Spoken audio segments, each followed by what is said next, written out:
This is, I believe, part 7 of my short story series. Still working on. Okay, let's see. Let's start over. This is part 7 of my short story series about a magic seed and the monstrous plant that grows from it. Part 1, we have a solid rough draft. Still a lot that needs to be revised. Part 2, same. We have a very solid rough draft of part 2. So that was last time. So I wanted to just take a quick look at part 3. Part 3 is supposed to be really short. I want to have some anticipation. I want to quickly show life on the farm resuming its normal course, and I want to show the daughter taking care of the magic seed. So as soon as I opened this and started thinking about this part, I immediately wrote a sentence. Life on the farm slid back into routine like a cartwheel on a well-worn track.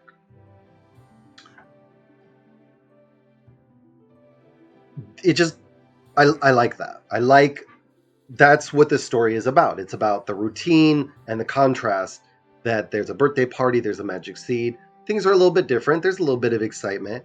And then this magic seed's going to grow and it's going to really sort of upend everything.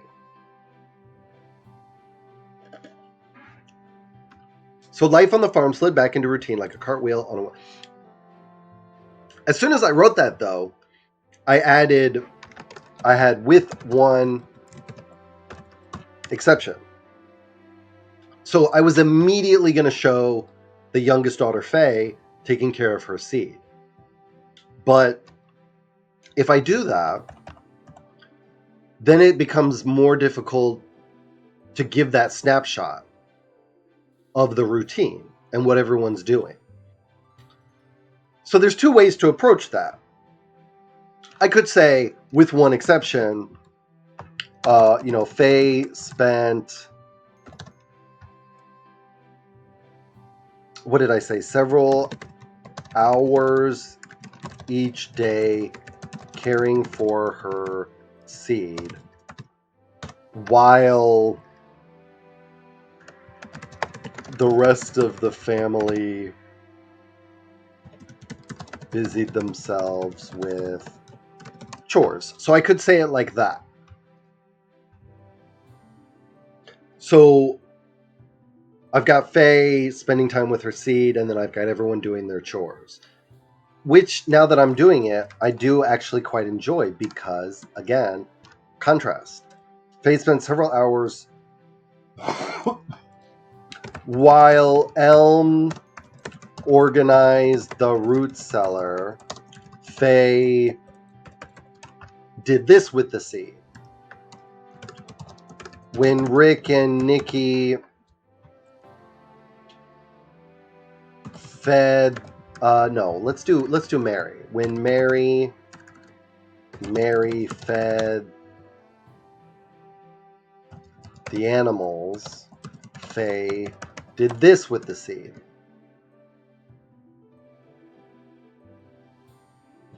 In between,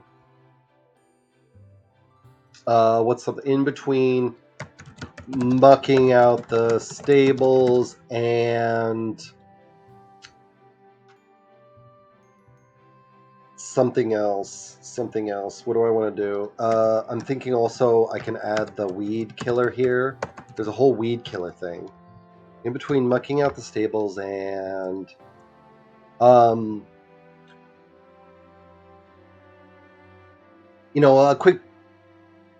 a quick search online would give me a list of common chores on a farm. I think a lot of people are using ChatGPT nowadays. So you go to ChatGPT and you say, "Oh, what are some common chores on a farm?" And he'll give you a list. Him, her, it. In between mucking out the stable, but I don't want to do that. My brain's going to grow stagnant. Let's have them sharpen tools.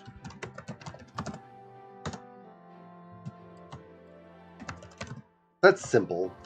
In between mucking out the stables and sharpening tools, Rick and Nikki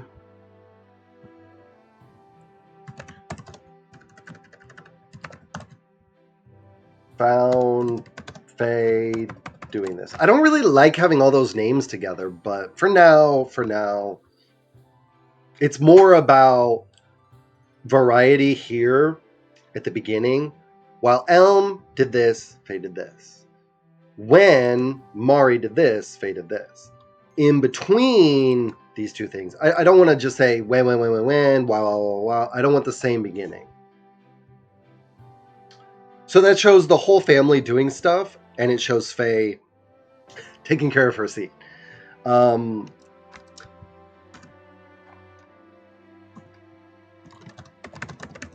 As the youngest, Faye had the least responsibility.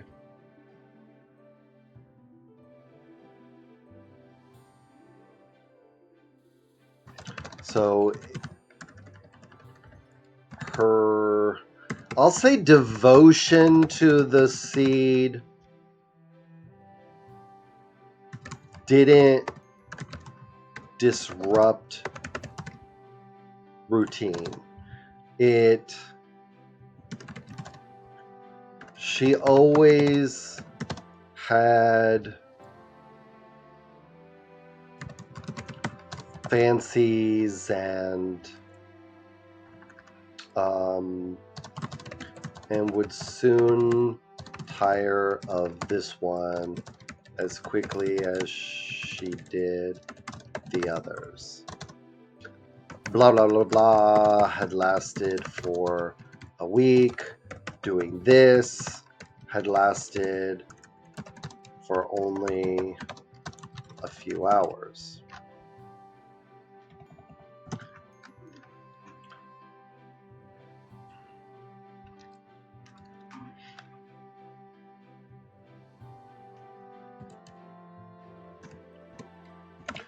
Especially if the seed didn't grow. Rick worried that it might not. And then, so just, I'm thinking of points of tension, and I'm thinking of ways to develop the relationship between Rick and his daughter, ways to show her character. So that's what all of that is. And then I wanted to see if I could add the weed killer scene here. I mean, we could show some more natural conversation between Nikki and the father.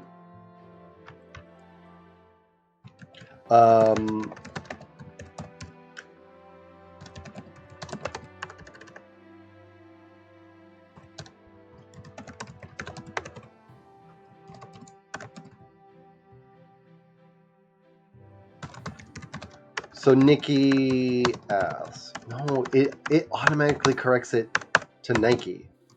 I have to write it like 5 times before it accepts that I'm writing a name. Do you think it'll actually grow? Nikki asked. Can't I just add this to my dictionary? No. Do you think it'll actually grow? Nikki asked.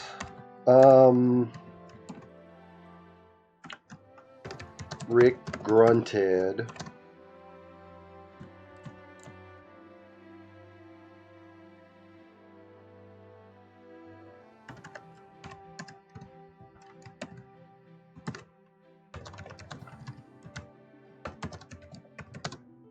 Do you reckon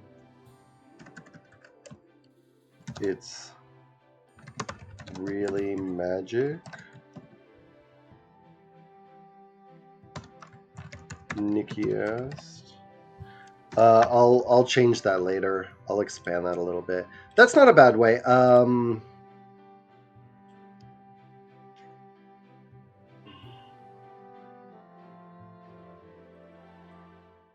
I'm thinking about this weed killer scene.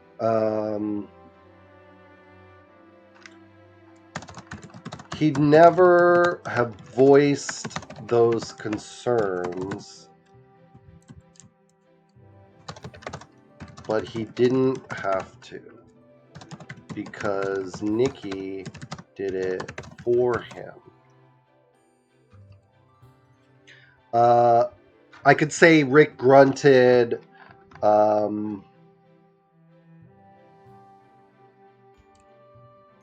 could also say Nikki asked. His voice slightly muffled by the I don't know, maybe like a bandana he wore across his lower face. You know, it's a poison, so they need to cover their nose and mouth. Rick grunted.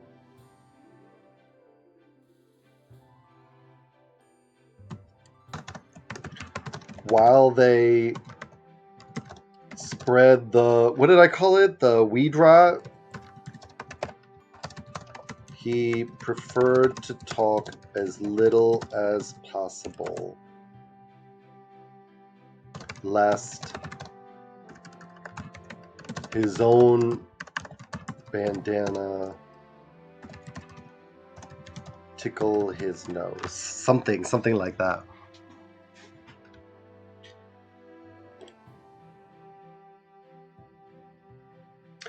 And then, do you reckon it's really magic? Nikki asked. So it just kind of got away from me. I was going to show that if I start with life on the farm slid back into routine, like a cartwheel on a well-worn track, I could show the routine. I could say, this is what everybody's doing. And then I could have the repetition. Routine was the way of life on the farm, with one exception. And then we could show Faye with her plan. So I'm not going to cut it. I'm just going to put star, star, star, show Faye with her plant. And then we could show the rot weed scene. And then we could end with a sort of a transition to part 4 where the seed sprouts. And I could also try and do a triple repetition of routine. So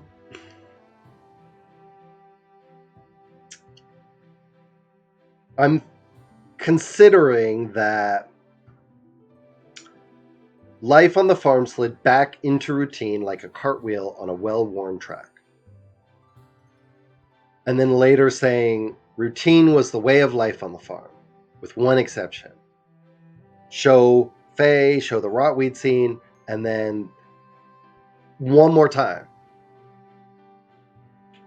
Rick enjoyed the routine, something like that. Rick enjoyed the farm's routines.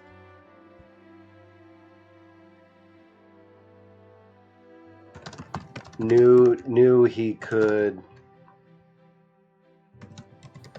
escape them in some way.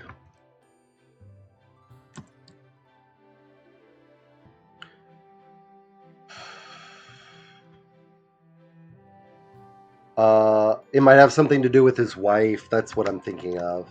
At night with wife, their precious moments alone, which made all the other stuff worth the aching back and sore feet. Too many ideas. Knew he could escape them. Rick enjoyed the farm's routine. Knew he could escape the routines.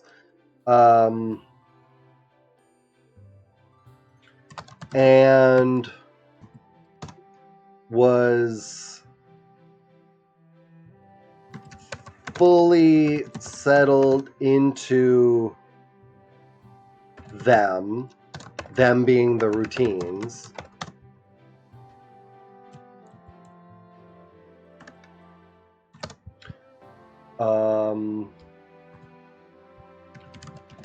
Drifting thoughtlessly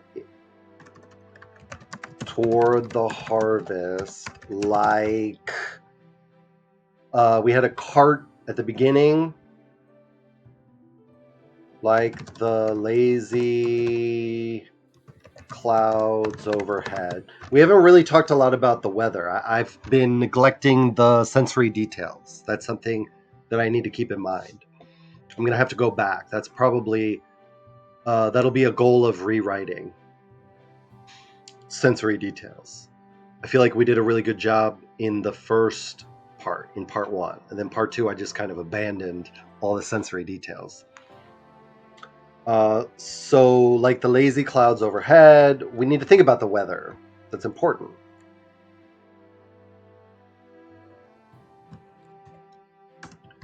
Then the seed sprouted. Or until the seed sprouted. That seems really obvious to me. That's how we're going to end part three. I mean, why wouldn't we end part three with that? We're trying to show snapshot, people doing their chores, the routine. What is life on the farm like? We want to show it as quickly as possible, but we want to show that it's being disrupted by Faye and also by Nikki, getting a little bit older. The only thing I'm worried about is Mary. Mary isn't really... She needs to have a presence in the story, Mary and Elm. I don't want them to be too far off in the background. I think Elm's there. I feel like Mary's there. I feel like I'll have to go back through and find ways for her to continue harassing everybody, but also she's supposed to be really fearless.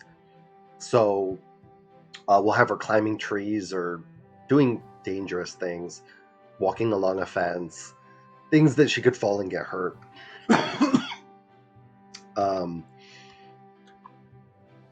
Okay, so that's where we need to end, obviously, of course, until the seed sprouted.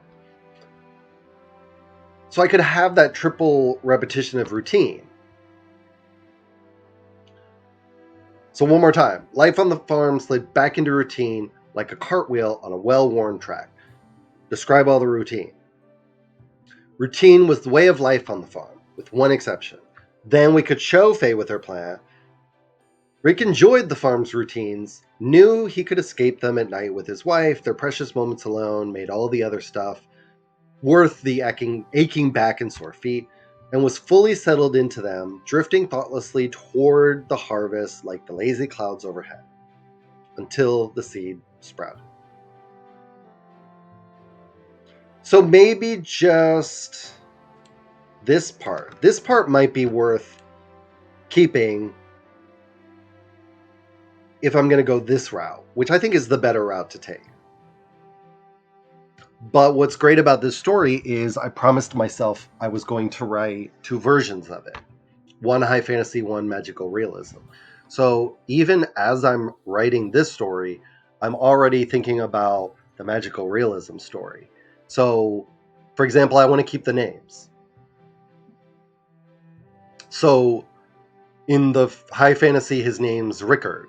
Well, in the magical realism story, his name will be Rick. It'll be Richard, right? Just a slight change so that it feels more grounded in our world. Mary will be spelled differently. Nikki might be spelled differently, or he'll just be Nick. Slight changes to the names. They'll be on a farm. They'll probably be horror. I'm not sure. I haven't worked out that part yet. but I'm also thinking about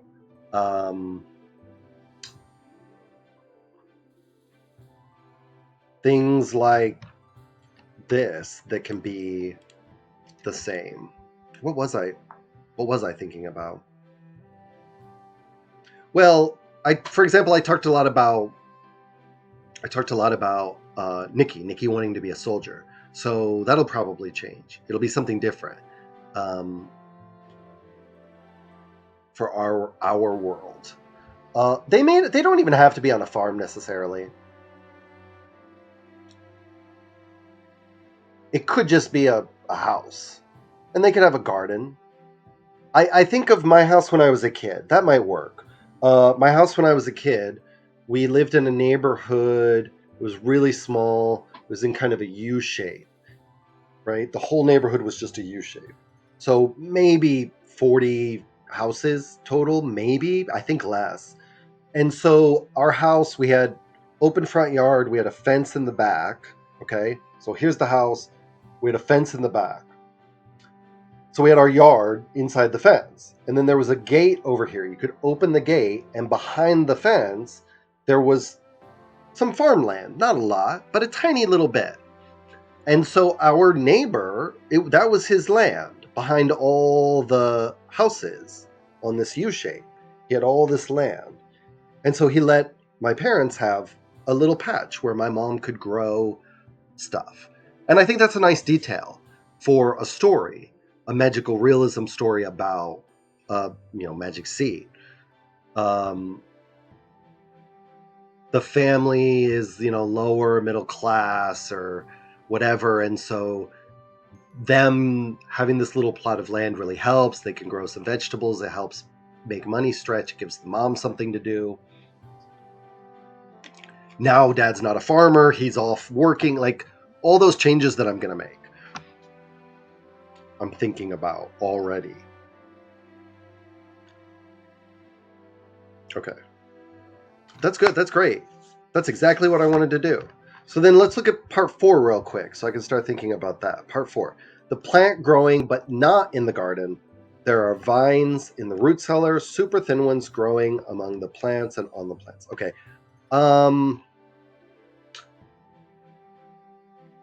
There's got to be that element of surprise. So we're going to describe the sprout. The whole family gathered around casting shadows on an entirely normal looking leaf.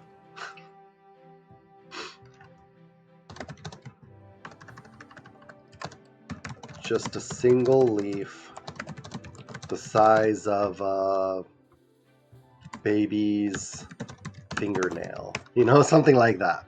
So the whole family looking at the shadows. The whole they're all like standing over this plant. There's all these shadows, and then you could have Faye pushing them away. It needs light, and so we have the routine, part 3, part 4. We think it's being broken, but it just seems normal. Well, but then,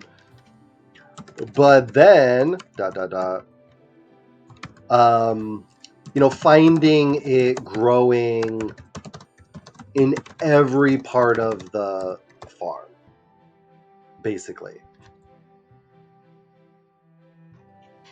Because some fun stuff's going to happen. I don't necessarily, I'm going to show everything here, but I don't want to ruin it. I don't want to ruin the surprise because I have a really fun idea for one thing the plant's going to do. So we'll see. I'm going to have to cut it from another story. But it doesn't fit in that story, so it's okay. I think it's actually going to help that story a lot because I was really trying to shove that part in. Okay, we'll talk about that later. But you can tell I'm excited. All right, short and sweet. That's what I wanted. I wanted to just get a real rough draft of part 3. I want to try and get as much of this done as I can. I want to get part 4 done. I want to move on. We got part 5, part 6, part 7. So part 4, that's really where we're going to see the plant. Part 5, we'll have Rick hear something about magic plants taking over a kingdom. I feel like that's probably going to be a really slow part because it's going to be pivotal to where I'm headed with the story, how I want it to end, what I want this plant to be like. And then yeah, I guess part 6 is really the sort of climax, and then part 7 is just sort of the end, right? There probably won't be an actual part 7. I think part 6 is the end. Oh, you can see this is all right. This is what I'm building towards. The garden farm with plants that pick their own fruits and vegetables. Sort of a Mickey Mouse Fantasia Sorcerer's Apprentice thing where he uses magic to animate the broom. We'll get there. You'll see what I'm talking about later. Okay. All right, great. That's it. So, next time, part 4.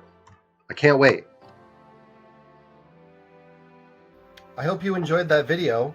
Look in the description down below. There's a lot more that you can find. My blog, my self-published novel. I have a stream on Twitch, and there are a lot of other YouTube videos. From the Height of a Mind, I'm Mike.